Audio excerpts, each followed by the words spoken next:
Thank you, Mukesh and Virat.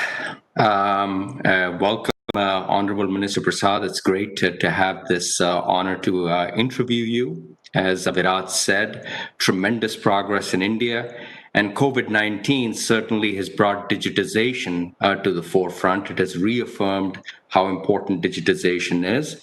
And again, as Virat said, there's a real convergence of issues relating to regulations, public policy, technology, innovation, all topics that you have the portfolio for. So, welcome. I'm really looking forward to this discussion. Namaste. Let's get started. The first is around ease of doing business, Minister Prasad. And I know this is a big focus of yours. It's a big focus of Prime Minister Modi's government. And I know that India is working to further ease the process for commercial disputes and other business-specific legislation. With that in mind, how do we leverage technology to bring about more transparency and objectivity in the judicial process?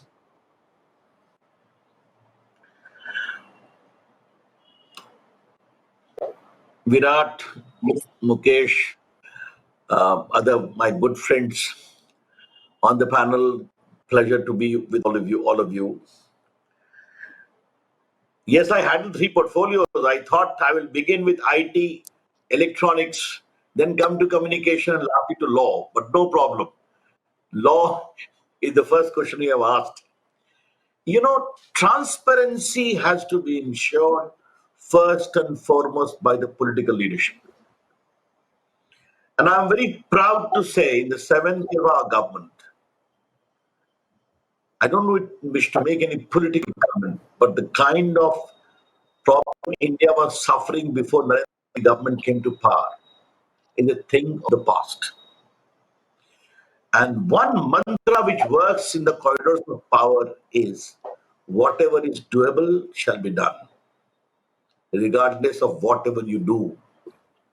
Whatever is not doable shall not be done, regardless of whatever you do. If that norm becomes the real norm, then the second mantra of our leader, Prime Minister is India must reform, perform in order to transform. As the Law Minister, I have repealed more than 2,000 old obsolete laws, which were a stumbling block. We facilitated a lot of removal of archaic regulations, etc., etc. Now, just to tell you the kind of jump we had from 142 to 63 in the ease of doing index, the business index, that's not a mean achievement. Strictly speaking, on the legal side, we have changed a lot of laws. Commercial court system is in place. For a smaller dispute, mediation is in place. We have come with changing the arbitration laws, whereby institutional arbitration is being promoted by having an arbitration council of India to vet and classify the arbitration institutional platforms available. We have changed the specific relief act, whereby performance of contract is the norm, damages in excess, and a whole range of other things which we have done. Yes, you're right. Digitization is important. And in this pandemic, more than 1,100,000 cases were done in the district courts of India digitally, in the high courts of India, and also in the Supreme Court. That's how we are doing, and we shall continue to do. You know, part of what makes this conversation so interesting is exactly as you said, the wide portfolio that you hold. So I do have a few more questions on law and data, but I will put those aside for a minute and let's go to your second portfolio, which is IT. One of the shining examples has been the IT sector in India, and I know this government is very focused on it. India has become a formidable player in the IT services sector. There's still some challenges, but there is a great opportunity to further harness the IT sector, particularly in the software space. to develop high-value products. What's your perspective? What is the government doing to enable this even further? Since I'm talking to a lot of my senior friends across the Atlantic, let me very briefly tell you what is our digital vision. We are talking in challenging times, but if we are not able to talk physically, we are talking digitally. And sitting far away city of Patna, I'm talking to all of you friends in America. That is a great achievement by itself. The world is never going to be the same. And what makes me a little satisfied, the GDP rates are falling everywhere for very valid reasons. But my two portfolios, IT and communication, have shown a rise of 7.1% because of the great use of these two platforms during this pandemic. Work from home has become a great success. None of the Indian IT industries suffer at all because we liberalized the entire, and I took a very proactive measure. But one aspect of India's digital story under Prime Minister Narendra Modi must be noted. While we are proud of the IT services done by Indian industry, and many of you are today joining me in that success from what you all have done to your company, Digital India is beyond that. Digital India, simply put, is designed to empower ordinary Indians with the power of technology, bridge the digital divide, and most important, bring in digital inclusion. And this must be achieved through technology, which is also homegrown and inclusive and developmental. Now, let me give you just one example how we have been able to do it. During this COVID, I can tell you, with the jam trinity of Jandan, the poor man's bank account, Aadhaar, the digital identity, and mobile phone, we have been able to help more than 420 million poor people with direct benefit transfer of the entitlement during this COVID. We have given 200 million women rupees 500 per month for their sustenance is still going on. Everywhere there is not bank, I activate my other department, the postal department. And I'm happy to tell you, India Post distributed $664 million to the poor in villages remote where there is no bank or ATM, only by an app with a finger imprint. Now, how digital technology is reforming and leading to inclusion, this is only an example I told to you. Yes, as Virat rightly said, we were linking 250,000 cluster of villages, which we call Gram Panchayat, by BharatNet optical fiber. I'm very proud that the Prime Minister has gone beyond. We shall link 600,000 villages of India by optical fiber in 1,000 days. A giant task. India is the cheapest data price here. India is a big economy in terms of digital economy. We are promoting digital economy in all its ramifications. We are very determined to make our digital economy a $1 trillion economy by 2025. And very briefly, what Virat alluded to, we want India to become a big software producing nation. I've given a mantra. India is the country having the biggest download of apps. Now Indians must upload made in India apps. We had a proper hackathon for that. 7,000 companies and individuals made in India applied.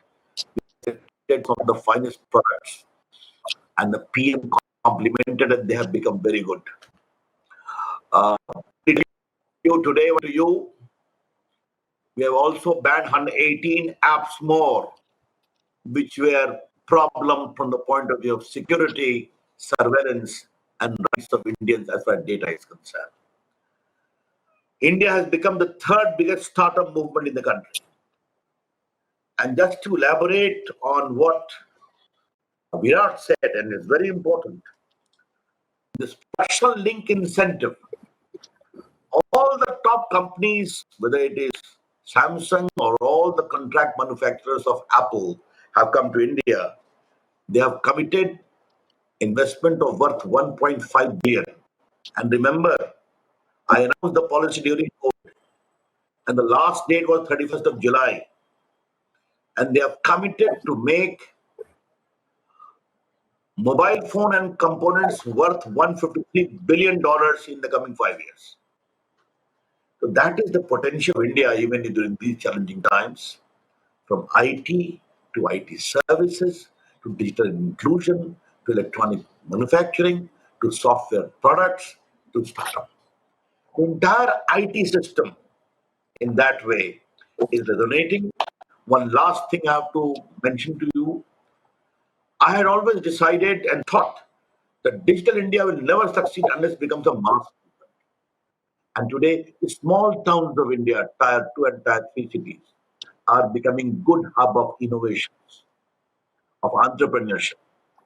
And recently, I have launched a scheme, Chunauti, whereby we will pick up 300 young entrepreneurs for their products and give them 2.5 million rupees as incentive to further develop their products.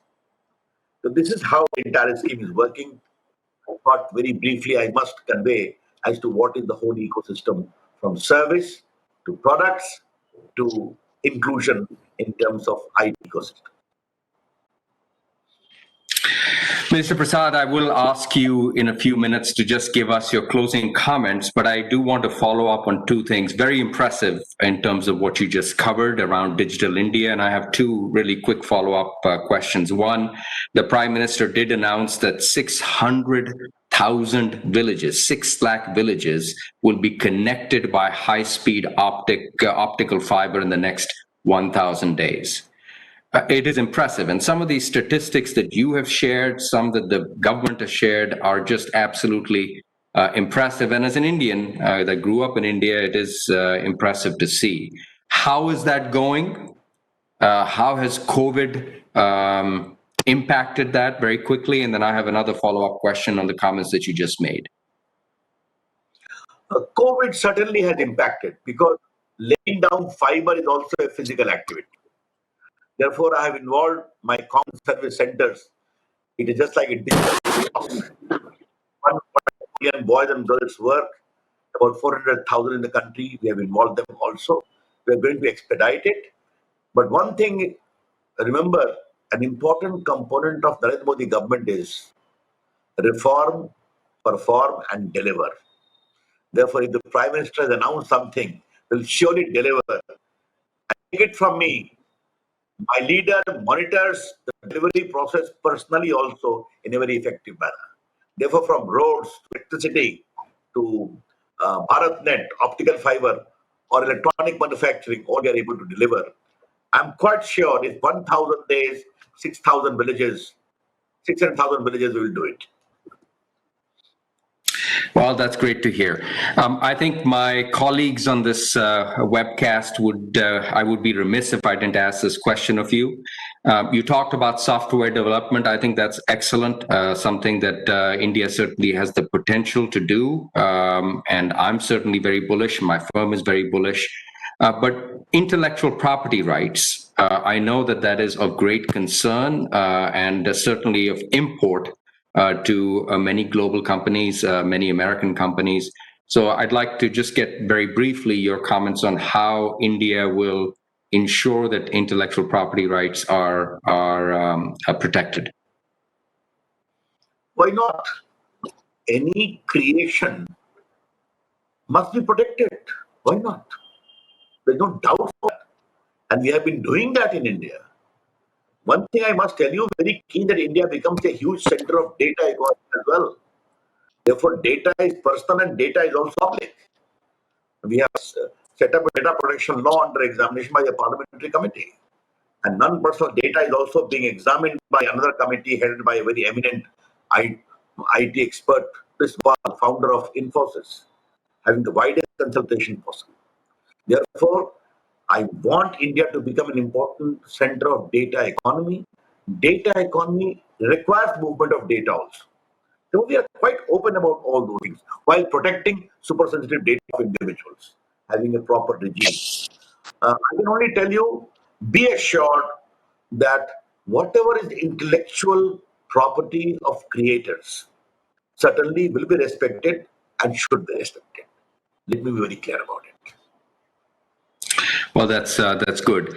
Minister Prasad, I have a whole series of questions, frankly, that I would have loved to have asked you, but unfortunately, we don't have the time. I would like to hear from you closing remarks. So if you would kindly please provide those, we would appreciate it. Very briefly, my Prime Minister of Atmanirbhar Bharat. Atmanirbhar Bharat does not mean an isolated India, and India is an isolation. We are very keen India should become an important center of supply chain.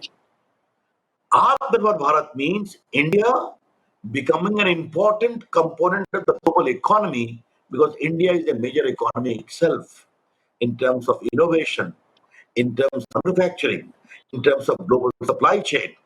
And above all, India is a huge domestic market itself and a lot of talented human resource, some of whom are sitting before me on the screen. In that light, I would urge all my friends in this US-India strategic interaction that India is now emerging global power. And don't keep all the eggs in one basket. The post-COVID, the world must see more than one alternative. India is going to offer that alternative. I never rest on my laurels. I have liked Virat's fulsome praise on me. It is a work in progress, and I will only conclude with this. I'm just a phone call away. If you have any problem, feel free to talk to me directly. I'll try my best to find solutions. Mr. Prasad, that is excellent. We do have 1 minute left. I'm going to ask you one last question, building on your conclusion. What is it that we can do, and many of us that have vested interest in India, personal vested interest, see the potential of India? What is it that you see us doing to help on this journey that the Prime Minister and the government have laid out?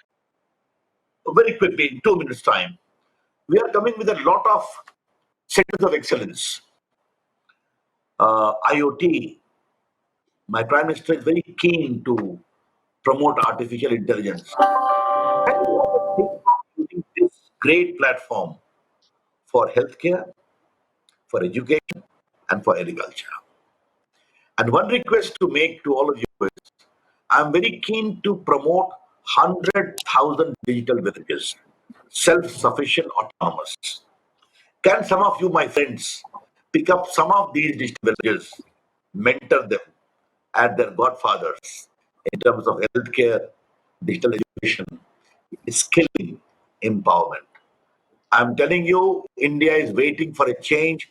It is nice to see people with smartphones in Kasba towns telling me with jubilation, sir, I'm also doing Googling. I'm very thrilled to hear that. I also employ search engine. It is amazing.